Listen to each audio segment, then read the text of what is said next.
jangankan yang guru Pak, sekelas bupati, sekelas kepala BKPSDM belum tentu mampu menjawab karena saking beratnya gitu Pak. Yang akan dibawa itu persyaratannya apanya sih supaya dia siap untuk tes.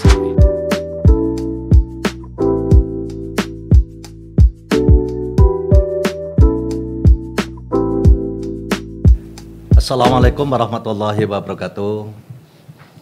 Sahabat-sahabat, kembali lagi kita ketemu dengan saya Imron, Bupati Cirebon, dan kita ketemu di channel Kang Imron. Dan dalam hal ini kita ngobrol-ngobrol dengan rekan kita ini yang dari pejabat Kabupaten Cirebon. Ini yang sering dipanggil nama Kang Hilmi. Nah, untuk lebih lengkapnya supaya masyarakat ini tahu bahwa orang Cirebon, Kang Hilmi ini nama lengkapnya siapa dan sekarang diduduki di kedudukan di jabatan apa dan asalnya, dan Kang Hilmi ini dari mana? Baik, terima kasih izin Pak Bupati. Alhamdulillah pada kesempatan hari ini saya berbangga hati Pak bisa hadir di channel Kang Imron. Ini luar biasa kehormatan bagi saya, alhamdulillah. Alhamdulillah saya dipercaya oleh Bapak untuk menduduki jabatan sebagai Kepala BKPSDM kurang lebih 3 bulan yang lalu Pak. Mungkin Bapak masih ingat ya. Jadi saya diberikan tanggung jawab untuk mengelola kepegawaian dan pengembangan sumber daya manusia. Bahwa kami seperti yang disampaikan oleh Bapak, BKPSDM adalah salah satu dari 8 area perubahan untuk memperbaiki sumber daya manusia. SDM adalah menjadi hal yang penting untuk pengembangan Kabupaten Cirebon ke depan. Seperti itu Pak. Oh iya.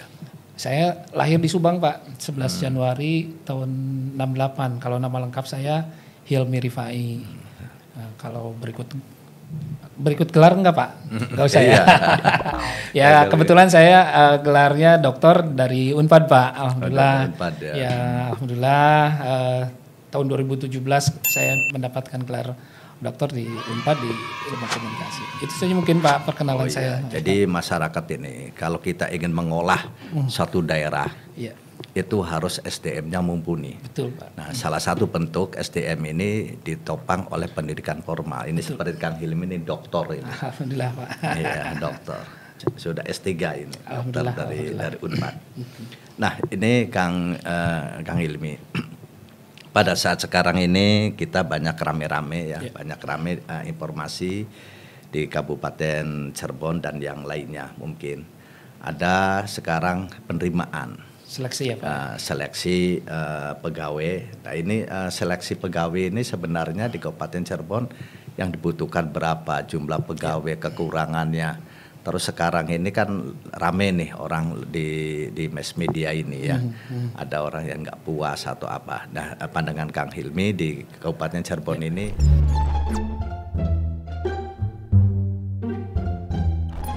Terima kasih Pak Bupati bahwa untuk formasi yang ditetapkan Kabupaten Cirebon itu berdasarkan keputusan Menteri Pendayaan Aparatur Negara dan Reformasi Birokrasi nomor 505 tahun 2021 untuk anggaran 2021 ini jumlahnya seluruhnya 4.338. 4.338. Untuk CPNS-nya 91 orang, 91 formasi.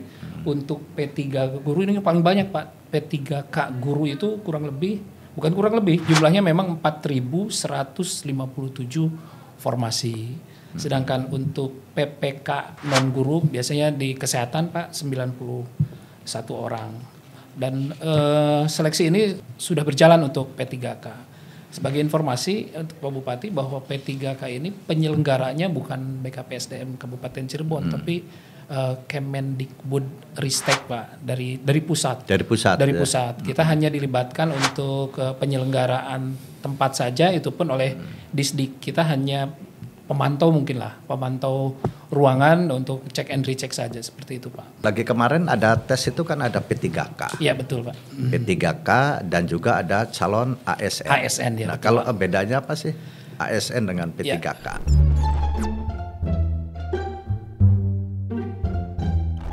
Baik, Kalau P3 itu pegawai dengan perjanjian Pak. Itu kalau dulu dinamakan honorer Pak. Sekarang sudah tidak boleh ada honorer, yaitu diganti dengan istilah P3K. P3K itu hampir sama Pak kedudukan, gajinya dengan pegawai negeri, kenaikan golongannya juga sama dengan pegawai negeri. Bedanya hanya tidak mendapatkan hak pensiun saja. Jadi pasti ini antusiasme masyarakat untuk kesempatan mendapatkan jadi calon P3K sangat tinggi. Terutama guru-guru yang sudah mengabdi, ada yang 15 tahun Pak, ada yang 20 tahun, ada yang 30 tahun.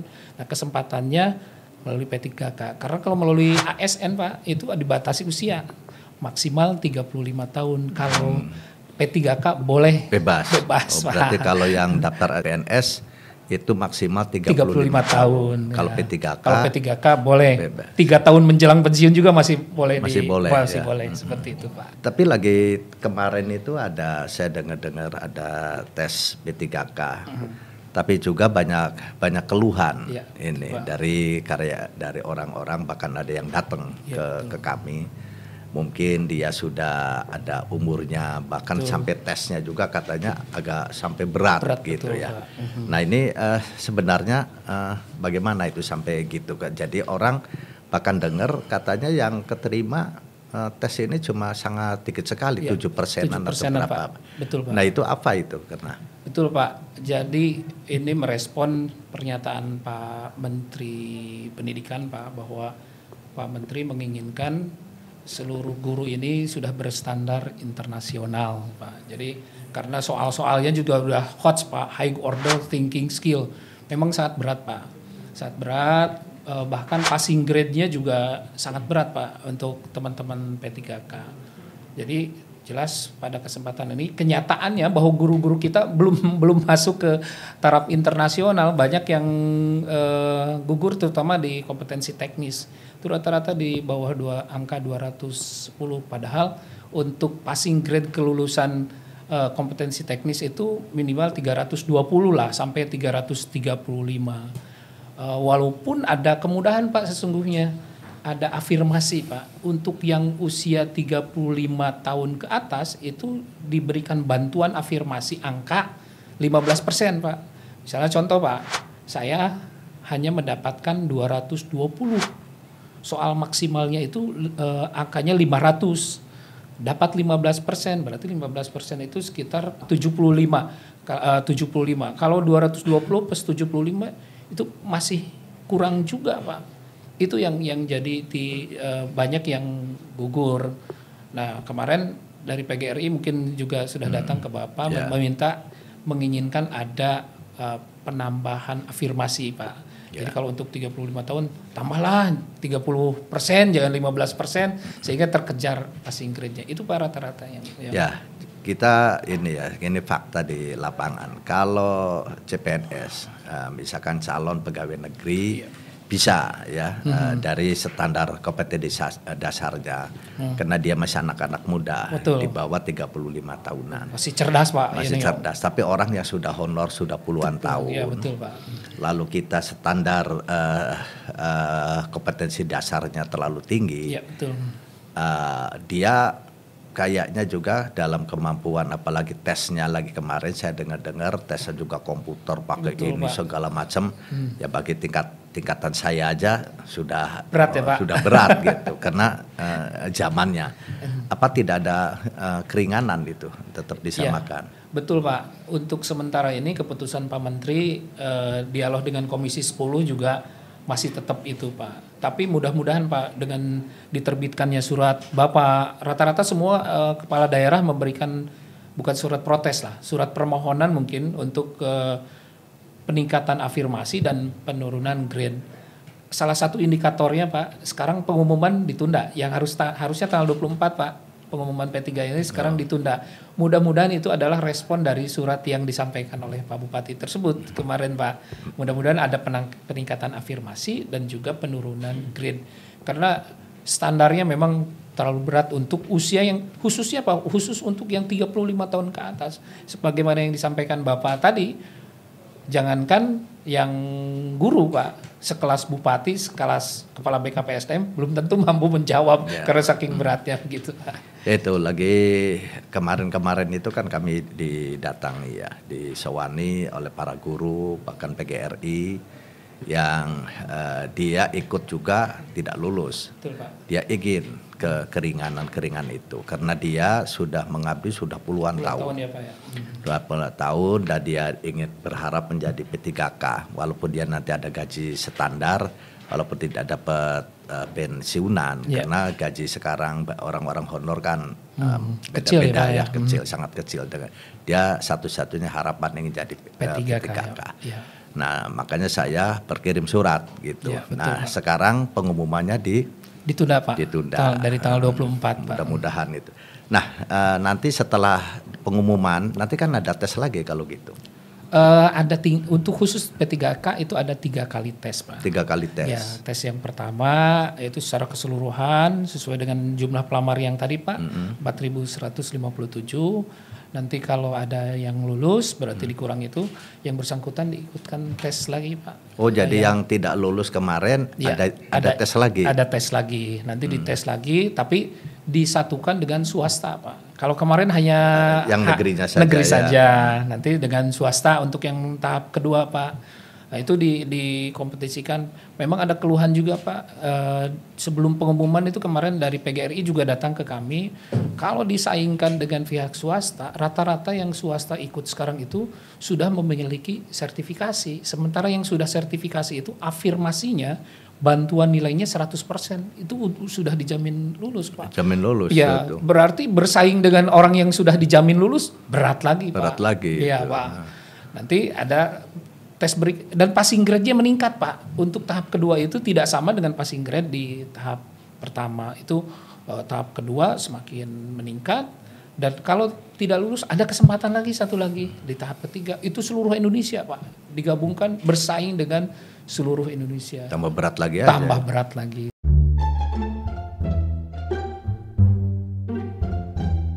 Kalau tes yang kedua perkiraan kapan itu? Kita karena pengumuman berubah Pak, jadi kemungkinan Oktober Pak. Bulan Oktober. Iya betul. Nah ini bagi orang-orang yang akan daftar, yang akan tes ini, nah yang akan dibawa itu persyaratannya apanya sih supaya dia begitu tes dia persiapan itu supaya dia siap untuk tes. Gitu.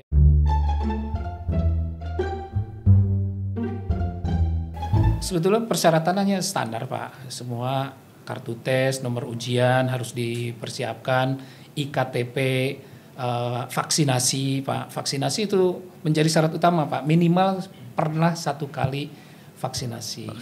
Jadi juga di swab Pak. Di swab itu bagi yang swab tes, rapid test itu harus 1 kali 24 jam. Sementara untuk swab PCR itu harus 2 kali 24 jam. Kalau di luar itu tidak bisa ikut. Dan ketika tes apabila ada yang diindikasikan terjangkit atau terpapar COVID maka ditunda untuk mengikuti di tahap berikutnya seperti itu. Jadi orang yang akan tes ini harus membawa tanda bukti vaksin, swab baik PCR ataupun antigen Pak. IKTP Pak, KTP elektronik harus dibawa, nomor tes dan itu nanti dikonfirmasi, dicocokkan wajahnya, khawatir ada joki Pak. Joki ya. Maklum lah zaman sekarang anak-anak pada pintar tapi insya Allah khusus untuk Cirebon soleh-soleh semua Pak, baik-baik semua. Ini juga ada orang-orang yang kadang-kadang sok datang, Pak ini orang ini bisa ingin lulus, ingin apa. Nah ini ya biasa dulu isu-isu ya. Betul. Nah, kalau mau masuk ini punya diiming-iming Pak. Ya, ini bagaimana ini mengatasi ini?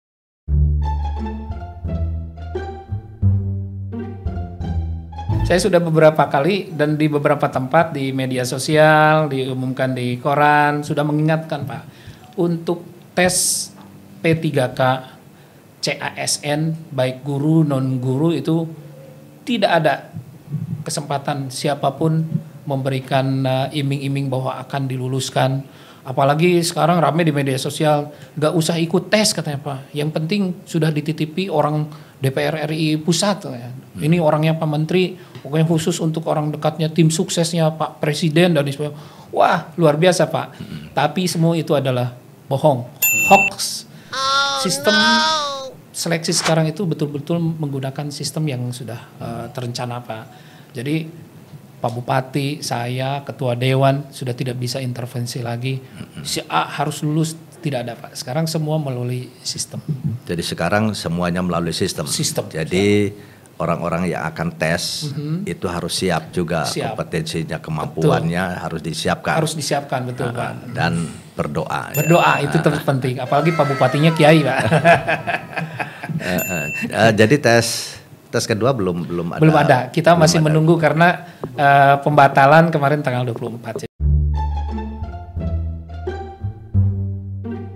Nah itu nanti kalau dalam tes itu apa pelajarannya atau apanya belum ditentukan. Ya kemarin ada 3 Pak yang dites Pak untuk SKD itu untuk CASN itu ada 3 yaitu TWK Pak, tes wawasan kebangsaan, terus tes TIU Pak, tes intelijen umum, dan juga yang satu lagi adalah tes karakter kepribadian.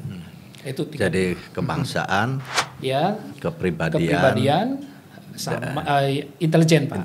Intelijen itu ya pribadi orang. Ya. Kalau dulu zamannya pengetahuan umum Pak. Kalau dulu itu pengetahuan umum lah. Dari pengetahuan umumnya, terus kebangsaan dan kepribadian Pak.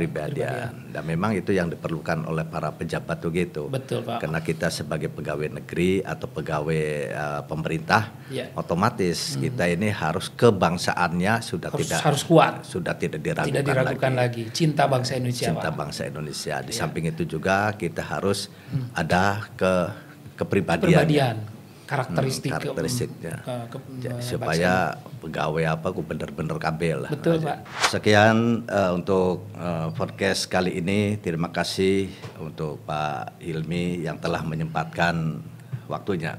Semoga dengan adanya perbincangan kali ini, pertanyaan-pertanyaan dari rekan-rekan dan juga dari masyarakat, kami bisa menanyakan langsung tadi kepada Kang Hilmi, dan sudah terjawab, dan tes tersebut bisa menjadikan pemerintah daerah lebih baik lagi. Dan kami berpesan kepada masyarakat, rekan-rekan yang akan tes, dari sekarang harus belajar dengan baik, kemampuannya tingkatkan, dan jangan lupa berdoa agar kalian yang tes dari Kabupaten Cirebon bisa sukses dan lulus. Amin. Itu saja. Terima kasih. Mohon maaf atas segala kekurangannya. Akhirul kalam, wabillahi taufiq wal hidayah. Wassalamualaikum warahmatullahi wabarakatuh. Waalaikumsalam.